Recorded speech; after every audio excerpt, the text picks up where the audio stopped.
ఐక్యరాజ్య సమితి వేదికగా అమెరికా చైనాల మధ్య మాటల యుద్ధం నడిచింది.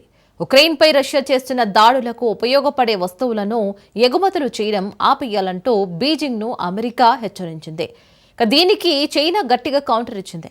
శుక్రవారం ఐరాసాలో భద్రతా మండలి సమావేశం జరిగింది. ఈ క్రమంలో అమెరికా తాత్కాలిక రాయబారి డోరతీ షియా మాట్లాడుతూ ఉక్రెయిన్ వ్యతిరేకంగా ఉపయోగించే డ్రోన్లు, క్షిపణులతో ఉపయోగించే భాగాలతో సహా రష్యా సైనిక సామర్థ్యాలకు దోహదపడే ఎగుమతులు నిలిపివేయాలని పేర్కొన్నారు.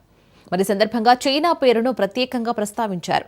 దీనికి కారణం డ్రోన్, క్షిపణి దాడులు మరింత తీవ్రతరమయ్యాయని ఆందోళన వ్యక్తం చేశారు.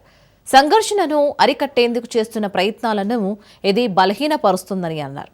ఈ సందర్భంగా శాంతి నెలకొల్పాలి అనే ఉద్దేశం చైనాకు నిజంగా ఉంటే మాస్కో దూకుడుకు ఆజ్యం పోయడం మానివేయాలని హెచ్చరించింది. కాగా ఈ ఆరోపణలను చైనా తిప్పికొట్టింది. ఆ దేశ డిప్యూటీ రాయబారి గెంగ్ షువాంగ్ మాట్లాడుతూ ఉక్రెయిన్లో యుద్ధాన్ని చైనా ప్రారంభించలేదు, సంఘర్షణల్లో భాగంగా కాలేదు, ప్రాణాంతక ఆయుధాలను ఎప్పుడూ అందించలేదు, డ్రోన్లతో సహా పలు వస్తువులు ఎగుమతులపై కఠిన వైఖరితోనే ఉన్నాం.